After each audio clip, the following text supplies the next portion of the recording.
One exam channel के माध्यम से आप सभी का स्वागत है। आइए आपके लिए आज हम लेके आए हैं कुछ यूपी ट्रिपल एससी पेट के लिए लेके आए हैं कुछ प्रश्न। आइए सॉल्व करते हैं जो आपके लिए बड़ा ही उपयोगी सिद्ध होगा। प्रश्न आपके सामने उपस्थित है जो व्याकरण के कुछ प्रश्न हैं, जहां से संभावना करते हैं कि शायद ऐसे ही प्रश्न से आपको साझा करना पड़े। इसलिए चलिए देखते हैं प्रश्न क्या हैं, आज के कितने प्रश्न हैं और कमेंट बॉक्स में उत्तर देने की कोशिश करिएगा। पहला प्रश्न है, मुहावरा है, ऊंट की चोरी निहुरे निहुरे। बड़ा प्रसिद्ध मुहावरा है। इसका अर्थ क्या होगा? फट से आप कमेंट करिए, इसका अर्थ क्या होगा। चलिए देखते हैं। जान जोखिम में डालना बड़े काम छिप कर नहीं किए जा सकते। उद्दंड व्यक्ति की दुष्टता, किसी की वस्तु किसी दूसरे को देना। देखिए, आपको बता दें कि ये मुहावरा नहीं अपितु ये लोकोक्ति है। क्या है? लोकोक्ति है। कभी कभी प्रश्न ऐसे बन जाते हैं कि मुहावरा और लोकोक्ति में अंतर करने के लिए दिया जाता है। तो यहाँ उपस्थित है जो ये प्रश्न कि ऊँट की चोरी न्यूरे न्यूरे। देखिए, न्यूरे न्यूरे ये देशज भाषा का शब्द है, छिप छिप कर मतलब झुक झुक कर। अब इसका हम व्यंजना लेंगे, व्यंजना शब्द शक्ति तो होगी कि ऊँट तो बड़ा होता है। क्या होता है? बड़ा होता है। इसका लक्षण नहीं लेंगे क्योंकि ऊँट बेडौलपन का होता है, तो ऊँट तो बड़ा होता है। और बड़े वस्तु की चोरी हम नीचे झुक करके या छिप करके नहीं कर सकते हैं। इसका अर्थ ऐसे निकाले हैं तो इस लोकोक्ति का अर्थ क्या होगा? बड़े काम मतलब काम बड़ा कर रहे हो और छिप कर, ऐसा नहीं हो सकता। तो क्या है कि बड़े काम छिप कर नहीं किए जा सकते। उत्तर क्या होगा? बी। उत्तर बी होगा, ऊँट की चोरी न्यूरे न्यूरे का अर्थ। चलिए अगले प्रश्न की ओर चलते हैं और फट से उत्तर देने का प्रयास कीजिए। दूसरा प्रश्न भी मुहावरा है। देखिए क्या है? असरफिया लुटे कोयलों पर मुहर। ये भी लोकोक्ति है। अब आप जानते होंगे लोकोक्ति और मुहावरे में क्या अंतर है। तो लोकोक्तियाँ क्या होती हैं? एक वाक्य होती हैं और मुहावरे एक वाक्यांश होता है। ये वाक्य को सिद्ध करने के लिए, कौन? लोकोक्तियाँ वाक्य को सिद्ध करने के लिए प्रस्तुत होती हैं और मुहावरे वाक्य के बीच में कथन को पूर्ण करने के लिए उनके स्थान पर आते हैं और अधिकतर उनके अंत में ना जरूर रहता है। तो यहाँ ना आपको दिखाई नहीं दे रहा। देखिए, असरफियाँ लुटे कोयलों पर मुहर, तो यहाँ व्यंजना शब्द शक्ति होती है और मुहावरों में लक्षणा शब्द शक्ति होती है। तो इसके पूरे का अर्थ निकालेंगे। देखिए, असरफियाँ क्या होती हैं? एक महंगी वस्तु है। क्या है? महंगी वस्तु। उत्तर देने की कोशिश करिए आप, तब तक हम बताते हैं। असरफियाँ क्या है? एक महंगी वस्तु है। और कोयला क्या है? असरफी की तुलना में सस्ती वस्तु है। क्या है? सस्ती वस्तु है। मुहर का मतलब होता है पहरा देना या फिर उस पर कहीं उसकी चोरी ना हो जाए, उसकी रक्षा करने के लिए, ऐसा इसका अर्थ होगा मुहर। तो असरफियाँ लुटेंगे, असरफियों की सुरक्षा नहीं कर रहे हो और कोयलों की सुरक्षा के लिए व्यवस्था की गई है, तो ऐसा नहीं करना चाहिए। तो इसका देखिए महंगी वस्तु, देखिए क्या होगा? कोयलों की रखवाली करना, हाँ हो सकता है। बेपरवाह हो जाना, ये तो अर्थ नहीं होगा। बेपरवाह हो जाना मतलब कि इस लोकोक्ति के आधार पर यह नहीं होगा। महंगी चीज की बजाय सस्ती, यह अर्थ पूर्ण नहीं है। यह तो पूर्ण नहीं है क्योंकि महंगी चीज की बजाय सस्ती, इतना पूर्ण नहीं है क्योंकि मुहर भी आया है, लुटे भी आया है। सोने के सिक्के चुराना चीज की परवाह करना। देखिए, कोयले की रखवाली करना, बेपरवाह, महंगी चीज की बजाय सस्ती। इसका उत्तर क्या होगा? फट से कमेंट करिए।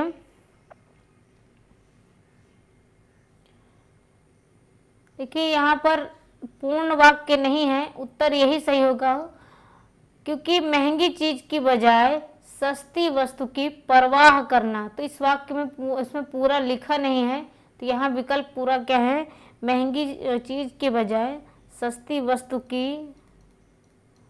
की रखवाली करना या परवाह करना, सस्ती चीज या वस्तु की परवाह करना, क्या परवाह करना या रखवाली करना। तो विकल्प सी सही होगा इसका, असरफिया लुटे कोयलों पर मुहर। तो इस तरीके से आप पढ़ेंगे मुहावरे, एक बार पढ़ के अवश्य जाइए, शायद मुहावरे पूछ लिया जाए आपसे। इस दृष्टि को रखते हुए हम आपके समक्ष इन प्रश्नों को लेकर आए हैं। चलिए अगले प्रश्न की ओर चलते हैं, प्रश्न संख्या 3 की ओर। देखिए, अंदर अंदर कड़ाही में गुड़ पगना। देखिए, पगना नहीं, कहीं कहीं पकना मिलता है। पकना मतलब पकाना, पकना अकर्मक क्रिया है, स्वयं ही पक रही है। अंदर अंदर कड़ाही में गुड़ पकना, पकना। तो इसका सही उत्तर क्या होगा या इसका सही अर्थ क्या होगा, आप फट से कमेंट बॉक्स में उत्तर दीजिए। हाँ बताइए क्या होगा, क्या होगा। देखते हैं, ज्ञान होना, अपने में सीमित होना, गुप्त मंत्रणा होना, काम ना आना। ज्ञान होना, अपने में सीमित होना, गुप्त मंत्रणा होना, काम ना आना। देखिए, अंदर अंदर अर्थ लेंगे यहाँ कि अंदर अंदर कड़ाही, अब कोई भी वस्तु हो, कड़ाही ही नहीं, तो अंदर अंदर का मत अर्थ क्या हुआ, एक अर्थ लेंगे तो गुप्त क्या होता है, जो सबके समक्ष ना हो।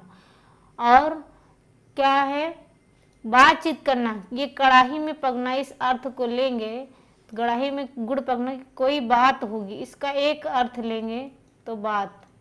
तो यहाँ पर क्या है, गुप्त मंत्रणा होना कि अंदर ही अंदर बातचीत होना, दूसरों तक ना पहुँचना, इसका सही उत्तर होगा गुप्त मंत्रणा होना।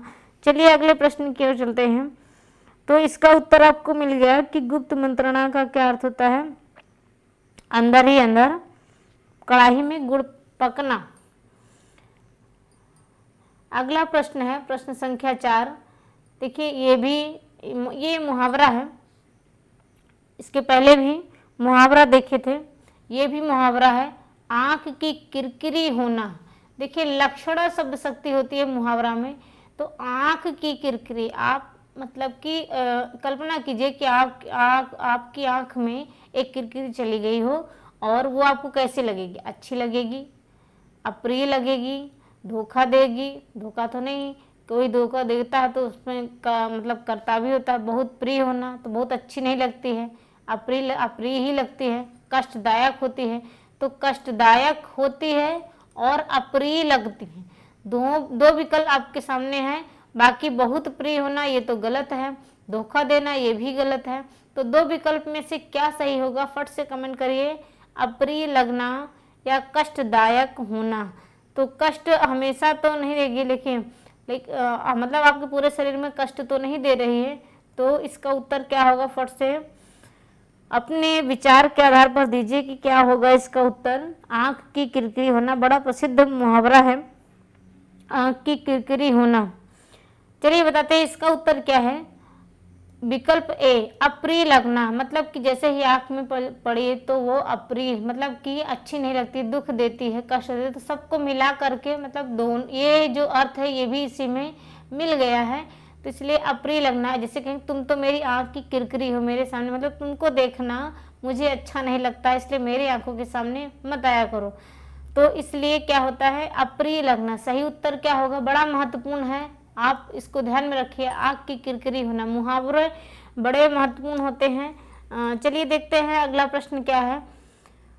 अगला प्रश्न है, लोकोक्ति और उसके जोड़े में कौन सा गलत है। मतलब उसके अर्थ, लोकोक्ति ये लिखा है, लोकोक्ति और उसके अर्थ के जोड़े में कौन सा जोड़ा गलत है। फट से उत्तर दीजिए, क्या होगा इसका उत्तर। देखिए, उल्टा चोर कोतवाल को डांटे, अपना दोष, मतलब कि ये यहाँ तक तो क्या है, लोकोक्ति हो गई। इसका अर्थ हुआ अपना दोष मानकर दूसरों पर मढ़ना। दूसरा है आँख का अंधा नाम नयन सुख। यहाँ से देखिए नाम, यहाँ से अर्थ है नाम के प्रतिकूल कार्य करना, नाम के प्रतिकूल कार्य करना। तीसरा विकल्प है अक्ल बड़ी या भैंस, तो यहाँ अर्थ है बल की अपेक्षा बुद्धि अधिक शक्तिशाली होती है। आ बैल मुझे मार, अर्थ है बैल को मारना, मतलब ऐसा विचार रखना। देखिए कौन सा, यहाँ सबसे पहले प्रश्न को देखिए कि लोकोक्ति और उसके अर्थ के जोड़े में कौन सा जोड़ा क्या है, गलत है, गलत आपको देखना है। तो यहाँ उल्टा चोर कोतवाल को डांटे में अपना दोष ना मानकर दूसरे पर मरना, तो इसलिए क्या है ये भी सही है, मतलब कि गलत नहीं है। आँख का अंधा नाम नयन सुख, इसका अर्थ नाम के प्रतिकूल मतलब उल्टा कार्य करना, कि जैसा नाम है वैसा कार्य नहीं है, तो ये भी सही है, मतलब कि ये गलत नहीं है। अक्ल बड़ी या भैंस बड़ी, इसका अर्थ बल की अपेक्षा बुद्धि अधिक शक्तिशाली होती है, मतलब ताकत ही काम नहीं देगी हर जगह, बुद्धि का अर्थ है, तो अक्ल बड़ी या भैंस, तो ये भी इसका अर्थ सही है। तो उत्तर क्या होगा, विकल्प डी। अब एक ही बचा है कि आ बैल मुझे मार, मतलब खुद अपनी परिस्थिति को आमंत्रित करना, इसका अर्थ होता है कि अपनी समस्या, अपनी परिस्थिति को या अपने दुख को खुद स्वयं ही मोल लेना या बुलाना, तो ये अर्थ होगा इसका। लेकिन यहाँ लिखा है बैल को मारना, इस तरीके से इसका उत्तर क्या हुआ, डी। तो जहाँ नहीं वाले रहे वहाँ अंडरलाइन करके आपको ध्यान दे करके उत्तर देना है, क्योंकि इसमें बड़ा आपको भ्रम हो जाता है, सभी को होता है। देखिए अगला प्रश्न है आपके समक्ष उपस्थित है, इसका उत्तर देने का प्रयास करिए, फट से कमेंट बॉक्स में उत्तर टाइप करके भेजिए। 6 का उत्तर क्या है, प्रश्न संख्या 6 का उत्तर क्या होगा। प्रश्न है अत्यधिक, एक शब्द है अत्यधिक, इसका विलोम मतलब उल्टा क्या है, अत्यधिक। तोड़ते हैं शब्द को, देखिए विलोम होता है कि विशेषण का विलोम विशेषण होता है, संज्ञा का विशेष संज्ञा होता है, और जो उपसर्ग युक्त शब्द होते हैं उसका विलोम उपसर्ग युक्त होता है, और रूढ़ शब्दों का भी विलोम उपसर्ग युक्त हो जाता है। उनको विलोम बनाने वाले कुछ उपसर्ग होते हैं जिनके सामने लगा करके विलोम बनाया जाता है। तो ये कुछ मूल बातें थी, देखते हैं यहाँ है, इसको तोड़ेंगे। अति और अधिक, अत्यधिक हो गया। देखेंगे अधिक का विलोम क्या होता है, अधिक का विलोम क्या होता है, अल्प होता है, अल्प, और उसके बाद क्या है अधिक, ये एक दूसरे के विलोम हो गए। तो यहीं से आप चेक कर लेंगे, अनधिगत ये नहीं होगा, अनधीन मतलब जो अधीन ना हो, अत्यधिक, अत्याधिक ये तो अशुद्ध शब्द ही है, गलत शब्द है। अत्यल्प, विकल्प क्या होगा, 6 सही होगा, अत्यल्प, उत्तर क्या होगा अत्यल्प। और अत्यधिक का, अत्यधिक तो गलत शब्द ही, अनधीन का अधीन होता है, अनधिगत का गत होता है, अनधिगत अधिगत होता है, इसका विलोम क्या होता है अधिगत, अधिगत मतलब गया हुआ अच्छी तरीके से। अनधीन का अधीन होता है, अनधीन का अधीन होता है, और अत्यल्प का क्या होता है अत्यधिक होता है। तो विकल्प ए सही है, क्या सही है, विकल्प ए। चलिए अगले प्रश्न की ओर चलते हैं। देखिए प्रश्न संख्या 7, रित का विलोम क्या है, रित का विलोम क्या है, अनृत, वक्र, विकीर्ण, अनैक्य, क्या होगा। अर्थ देखिए, रित का अर्थ होता है सीधा अर्थात सत्य, रित का अर्थ सीधा या सत्य होता है, सही से अर्थ तो क्या होता है सत्य। तो रित, और इसमें जब अन उपसर्ग लगाएंगे, अन धन रित, तो विलोम बन जाएगा, मिलाएंगे तो क्या होगा अनृत, क्या होगा अनृत, आपको प्राप्त हो गया ना विलोम। तो रित का अर्थ होता है सत्य, तो अनृत का अर्थ होता है असत्य, मतलब कि जो शाश्वत ना हो, जो सही ना हो, वो अनृत होता है। तो अनृत, इसका सही उत्तर विकल्प ए होगा। और बाकी रित देखिए, और बाकी वक्र का क्या होता है ऋजु होता है, विकीर्ण का संकीर्ण होता है, अनैक्य का ऐक्य होता है, ये ऐक्य, विकीर्ण का संकीर्ण, संकीर्ण मतलब संकुचा हुआ, विकीर्ण मतलब फैला हुआ वक्र का होता है ऋजु। ऋजु वक्र का क्या होता है? देखिए सबके विलोम देखते हैं। वक्र का ऋजु, ऋजु, और विकीर्ण का संकीर्ण, और अनैक्य का ऐक्य, ये विलोम के हैं। चलिए अगला प्रश्न देखते हैं। प्रश्न संख्या 8। विश्लेषण का विलोम होगा विश्लेषण, विवेचन, संश्लेषण, व्याख्या, विभाजित। क्या होगा इसका उत्तर? ये तो सरल है, इसका उत्तर बताइए क्या होगा? विश्लेषण का देखिए वी उपसर्ग है, इसका विलोम सम होता है। ठीक, वी का सम बहुत कम शब्दों में मिलता है, इसलिए देखिए विश्लेषण तो विवेचन वी ही उपसर्ग है, व्याख्या वी ही उपसर्ग है, और वी ही उपसर्ग है, तो उपसर्ग युक्त शब्द का विलोम उपसर्ग ही युक्त शब्द ही होता है। तो विकल्प आपको बी मिला है, क्योंकि इसको तोड़ेंगे तो समधन श्लेषण, श्लेषण तो क्या होगा? संश्लेषण। इसका विलोम क्या होगा? संश्लेषण। आगे देखते हैं अगला प्रश्न। अर्वाचीन का विलोम क्या होगा? अर्वाचीन, अर्वाचीन, अर्वाचीन का विलोम क्या होगा? प्राचीन, अधुनातन, अद्यतन, सनातन। प्राचीन, प्राचीन, अधुनातन, अद्यतन, सनातन। क्या होगा? फट से बताइए इसका उत्तर क्या होगा? अर्वाचीन का विलोम क्या होगा? चलिए देखते हैं। देखिए अद्यतन लिखा है, अद्यतन का विलोम क्या होता है? अनद्यतन, अनद्यतन। और अधुनातन का विलोम, अधुनातन का विलोम पुरातन होता है, अधुनातन का पुरातन होता है। और अधुनातन का विलोम और क्या शब्द है? सनातन, सनातन का विलोम शाश्वत होता है, सनातन का विलोम क्या होगा? एक मिनट,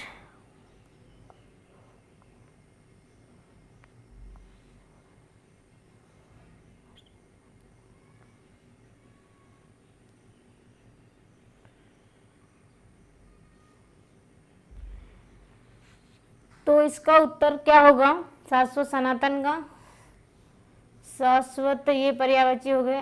अर्वाचीन का विलोम प्राचीन होगा। क्या होगा? अर्वाचीन का विलोम प्राचीन, क्योंकि अर्वाचीन का अर्थ होता है नवीन, और मतलब आज का, प्राचीन का अर्थ होता है पुराना, तो पुराना का विलोम क्या हो गया? नवीन होता है। तो इस तरीके से हमने देख लिया। चलिए अगले प्रश्न की ओर चलते हैं। अगला प्रश्न क्या है? अगला प्रश्न है, अगला प्रश्न है गुप्त का विलोम क्या है? भुक्त मतलब भोग करने वाला, लिप्त मतलब जुटा हुआ, मुक्त यानी प्रकट, और प्रकट दोनों हो गया। गुप्त का विलोम क्या होगा? मुक्त मतलब छुटा हुआ, प्रकट देखिए गुप्त मतलब छिपा हुआ, छिपा हुआ, और गुप्त इसका विलोम क्या होगा? उल्टा करेंगे, छिपा हुआ का प्रकट मतलब सबके सामने। तो विकल्प क्या होगा इसका? सही डी होगा। गुप्त का विलोम क्या होगा? प्रकट होगा। आगे प्रश्न की ओर चलते हैं। अगला प्रश्न है चिरंतर शब्द का विलोम निम्नलिखित में से कौन सा होगा? चिरंतर शब्द का विलोम, चिरंतर शब्द का विलोम क्या होगा? देखिए शाश्वत होगा, सनातन होगा, अविच्छिन्न होगा, नश्वर होगा। तो चिरंतर का विलोम क्या होगा? देखिए यहाँ शाश्वत लिखा है, तो शाश्वत का विलोम नश्वर होता है। अब इसके पहले हमने बताया वो अशुद्ध था। सनातन का विलोम क्या होता है? सनातन का विलोम अधुनातन होता है। क्या? अधुनातन, सनातन, अधुनातन। अविच्छिन्न का क्या होगा? विच्छिन्न, क्या होगा, विच्छिन्न। और नश्वर का विलोम क्या होगा, नश्वर का विलोम चिरंतर होता है। क्या होता है, चिरंतर, ऊपर लिखा है, तो चिरंतर का विलोम क्या होगा, नश्वर। विकल्प डी सही है, इसका विकल्प डी सही है। चलिए आगे बढ़ते हैं, अगला प्रश्न क्या है। अगला प्रश्न है, संस्कृत के वे शब्द जो हिंदी में बिना किसी परिवर्तन के प्रयुक्त होते हैं। संस्कृत के वे शब्द जो हिंदी में बिना किसी परिवर्तन के प्रयुक्त होते हैं कहलाते हैं, क्या कहलाते हैं, संस्कृत कहलाते हैं, संस्कृत तत्सम कहलाते हैं, तद्भव कहलाते हैं, देशज कहलाते हैं। ये तो बड़ा सरल प्रश्न है, इसे तो आप सभी जानते होंगे। इसका उत्तर आप फट से कमेंट करिए, अगर नहीं करते तो इसका मतलब आपको यह इसका उत्तर नहीं आता है। फट से कमेंट करिए क्या होगा इसका उत्तर, बताइए क्या होगा इसका उत्तर।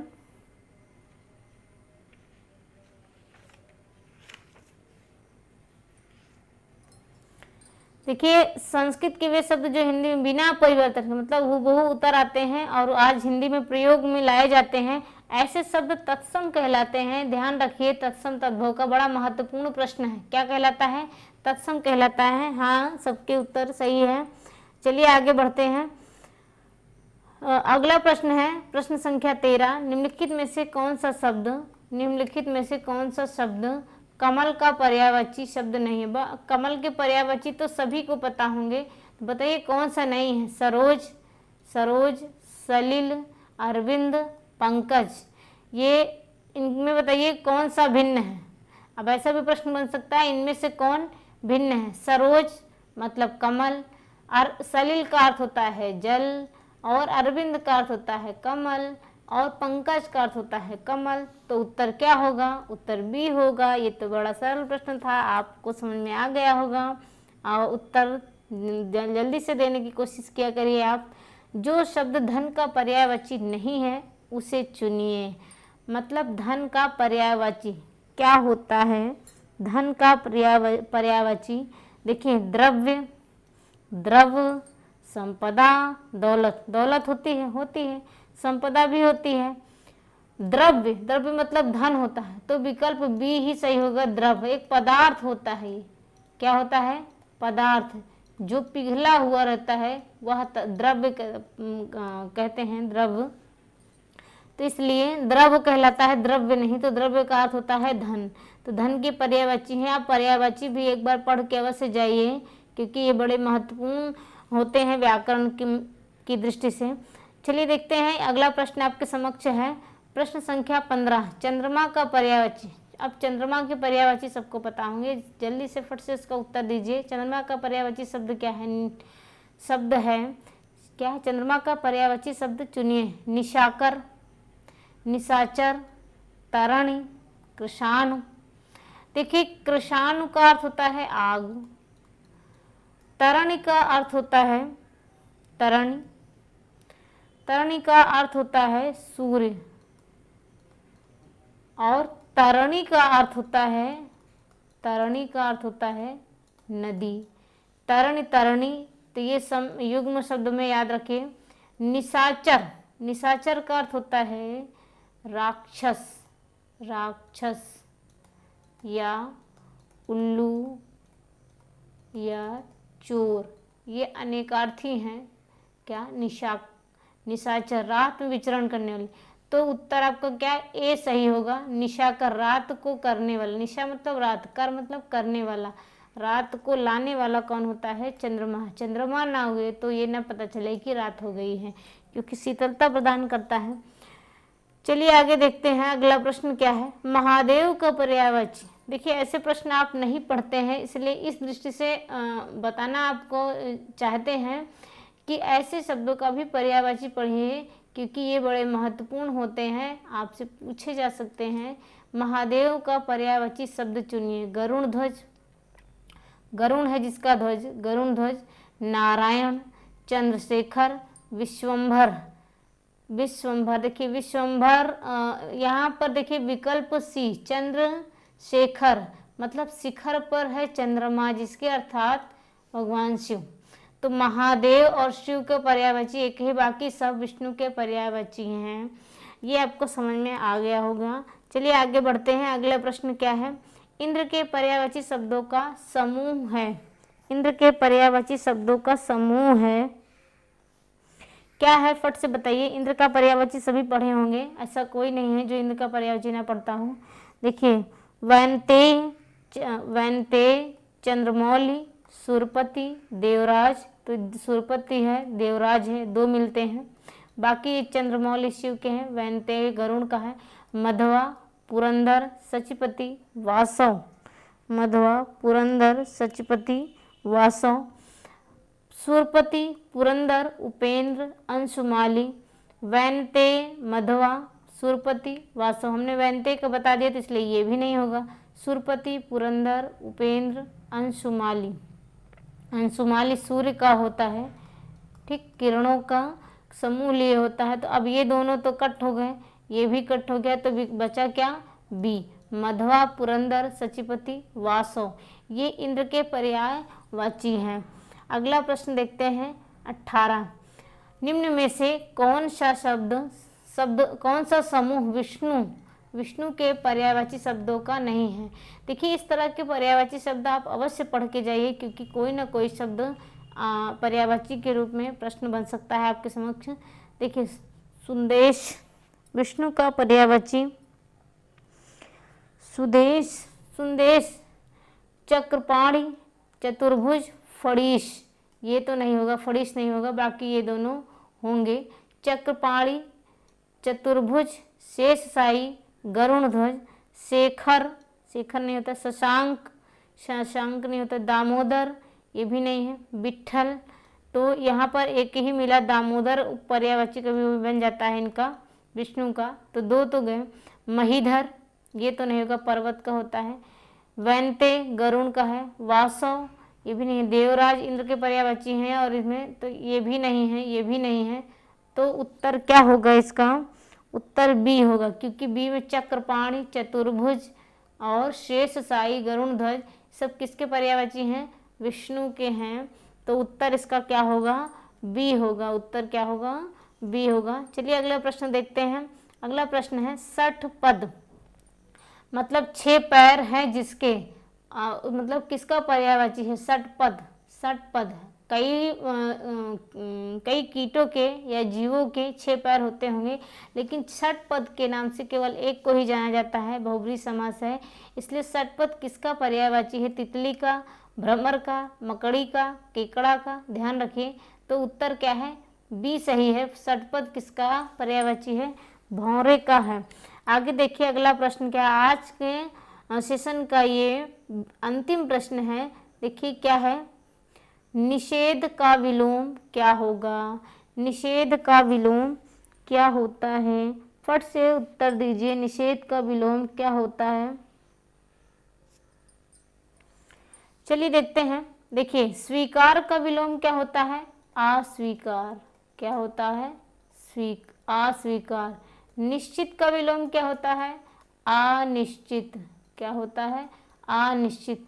स्वीकृत का विलोम क्या होता है? स्वीकृत का विलोम अस्वीकृत। क्या होगा? अस्वीकृत।